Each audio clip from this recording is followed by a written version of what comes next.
नमस्कार, आप देख रहे हैं चैनल तीर्थतर्कश। मैं घनश्याम बादल हाजिर हूं आपकी अदालत में इस 80वें स्वाधीनता दिवस की शुभकामनाएं लेकर चैनल तीर्थतर्कश के सवालों के साथ। करीब करीब 200 साल तक गुलामी झेलने के बाद हमें ये बेशकीमती आज़ादी मिली।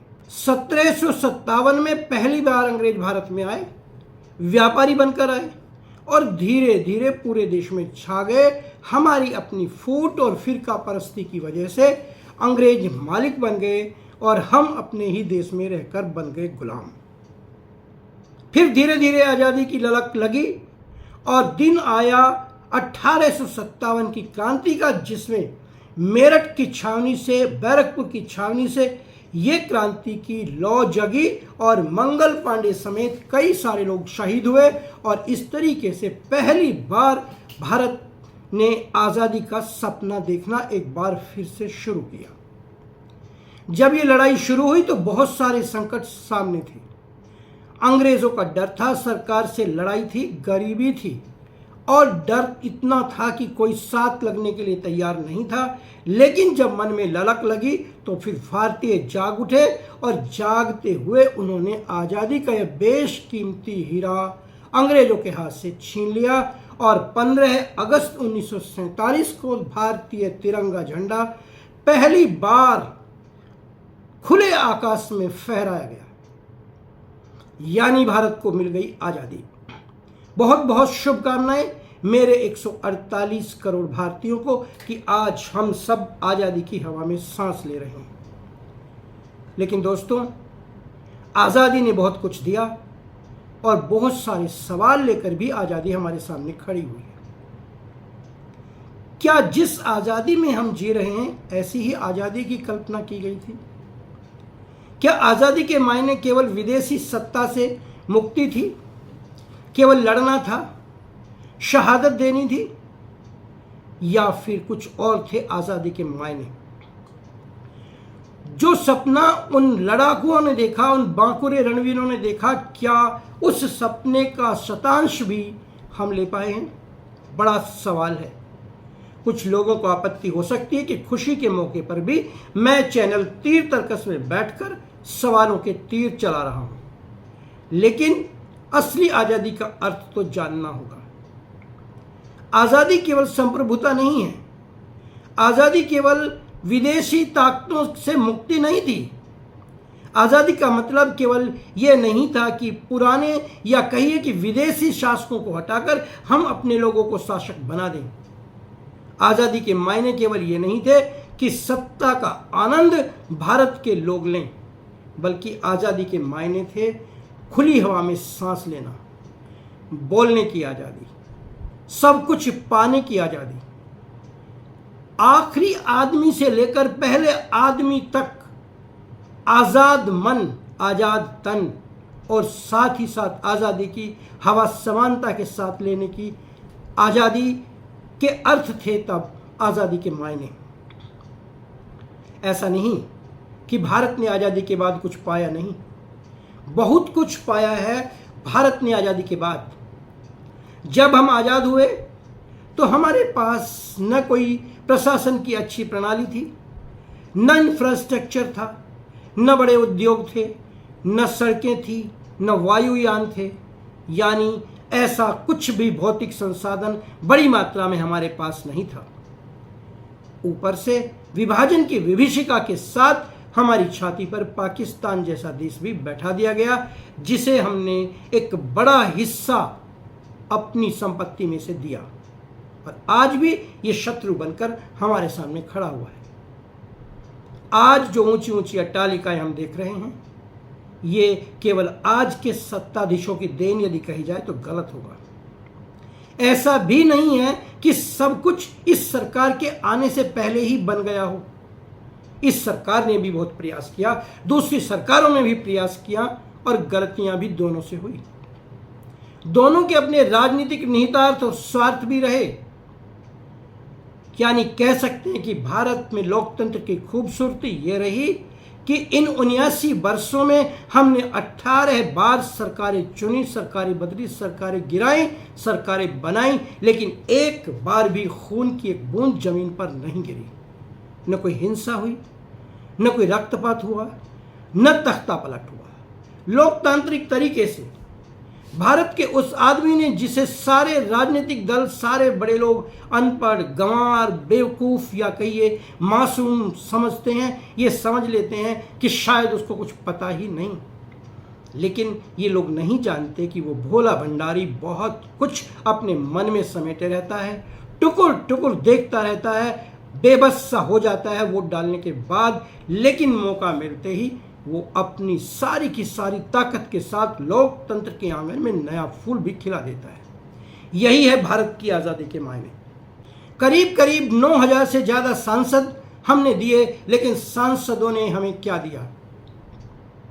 आज़ादी के बाद जब बात आई और जनता परेशान हुई तो एक बुढ़िया औरत ने, एक बूढ़ी महिला ने नेहरू जी का कॉलर पकड़ लिया और कॉलर पकड़कर उसने पूछा था, मुझे क्या मिला इस आज़ादी में? तो नेहरू जी ने तब जवाब दिया था, एक देश के प्रधानमंत्री का कॉलर पकड़ने की आज़ादी मिली है आपको। आप जब चाहें कान पकड़कर हटा सकते हैं, नए व्यक्ति को बना सकते हैं, और यही हमारे लोकतंत्र की खूबसूरती है।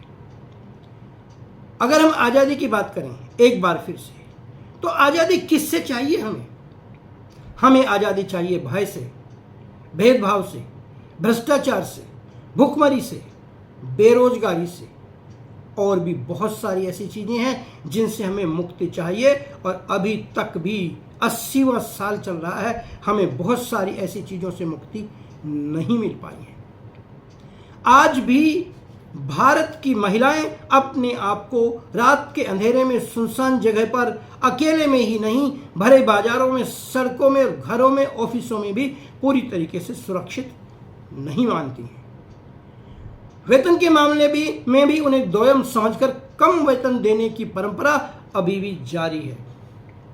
जिस दिन इस देश की स्त्री को उसका पूरा हक मिल जाएगा, उसकी पसंद नापसंद का ये लोकतंत्र, ये देश पूरा ख्याल रखने लगेगा, जिस दिन वो हर जगह पर अपने आप को सुरक्षित समझेगी, उसको बोलने की आज़ादी होगी, उस दिन आधा भारत आज़ाद हो जाएगा।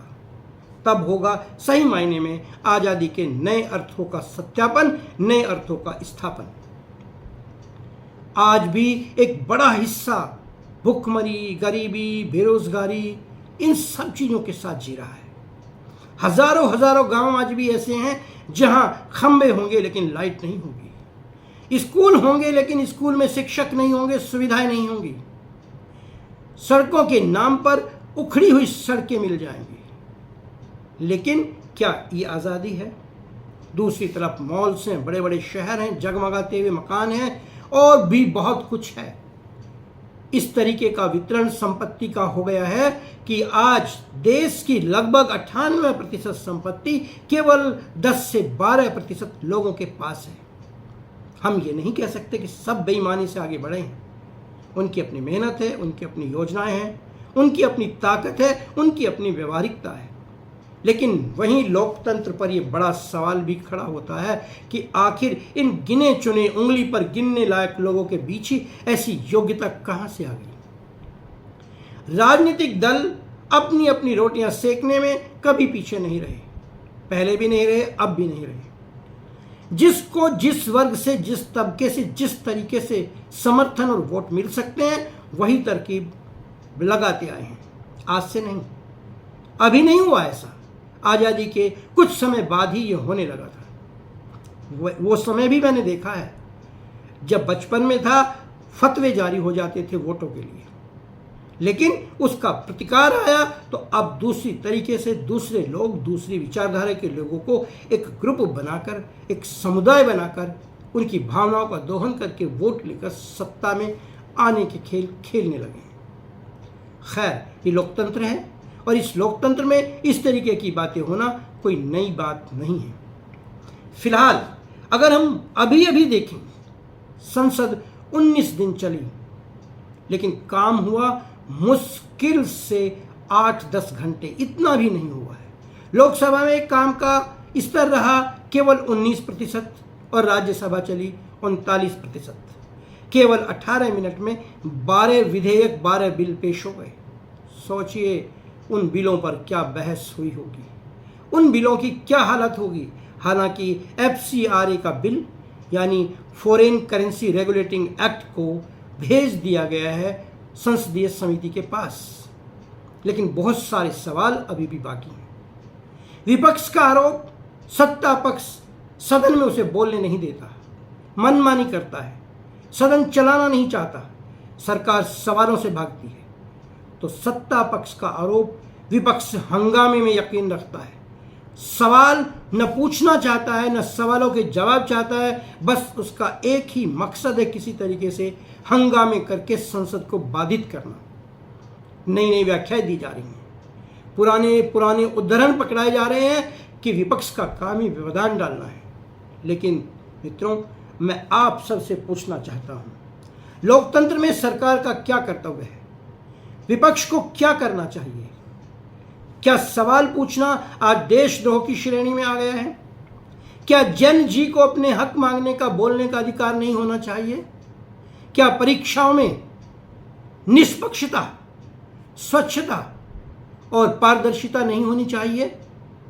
क्या धरना, प्रदर्शन और आंदोलन के माध्यम से ये आजाद बनने वाले इस देश में धरना, प्रदर्शन, आंदोलन करने वाले छात्रों पर पैलेट गन चलनी चाहिए? या फिर आंदोलन के नाम पर असामाजिक तत्वों को संरक्षण दिया जाना चाहिए? उनके कंधों पर बंदूक रखकर राजनीति को अपना काम करना चाहिए? बहुत सारे सवाल ये हमारा 80वां स्वाधीनता दिवस साथ लेकर आया है। बहुत सारे सवाल हैं जिनके जवाब नहीं हैं, और बहुत सारी ऐसी बातें हैं जो आज के मौके पर कहना अच्छा नहीं होगा। हालांकि महामहिम राष्ट्रपति श्रीमती द्रौपदी मुर्मू ने अपने भाषण में स्वाधीनता दिवस की पूर्व संध्या पर आज कहा कि उनके लिए, उनकी सरकार के लिए युवा सबसे पहले, सबसे महत्वपूर्ण है। सही बात भी है, युवा हमारा भविष्य है। लेकिन दूसरा सवाल युवाओं से भी कि क्या युवाओं का आशय, क्या युवाओं का लक्ष्य हंगामे करना होना चाहिए? क्या उन्हें दब जाना चाहिए? क्या उन्हें अपनी बात, अपनी मांगे नहीं रखनी चाहिए? इतने सारे सवाल लेकर ये 80वां गणतंत्र दिवस हमारे सामने खड़ा है। जवाब हमें देना है, जवाब आम आदमी को देना है। नेताओं के भरोसे, सरकारों के भरोसे, विपक्ष के भरोसे, सियासत के भरोसे बैठेंगे तो फिर इस आज़ादी का अर्थ आज़ादी बचेगा, इसमें बहुत संशय की बात है। लोकतंत्र पर सियासत लगातार तीर चला रही है। सियासत के तर्कस में एक से बड़ा एक अग्निबाण है। लेकिन मित्रों, आज सबसे बड़ी जरूरत है आत्मा मंथन की, चिंतन की, मनन की। और जब मंथन होगा तभी इस आज़ादी के समुद्र से अमृत निकलेगा। अमृत के साथ साथ हलाल भी निकलना तय है, तो उसे पीने वाले को भी सामने आना होगा। कोई ना कोई शिव बनकर भी जब सामने आएगा, तब लोकतंत्र का ये पौधा एक वट वृक्ष बनकर पूरी दुनिया को खुशबू देगा, फल देगा, छाया देगा, और भारत सीना ठोक कर कह सकेगा कि मैं विश्व गुरु हूँ। यही कामना कि भारत नारों में नहीं, विचारों में अच्छे तरीके से, सही अर्थों में विश्व गुरु बने। आज़ादी का ये पौधा वट वृक्ष बन करके समानता, समता, संवेदना, संवाद और समृद्धि लेकर आए। एक बार फिर से आप सबको स्वाधीनता दिवस की बहुत बहुत शुभकामनाएं। मेरा जन गण मन मधुरता के साथ उठ खड़ा हो, ऊपर आकाश में, 7वें आकाश में लहराए ये तिरंगा। घर घर हो तिरंगा, हर घर हो तिरंगा, और हर घर में हो आज़ादी सही मायनों में। फिलहाल आप मनाइए जश्न, छोड़कर सब कसमकश। देखते रहिए चैनल तीर तर्कश।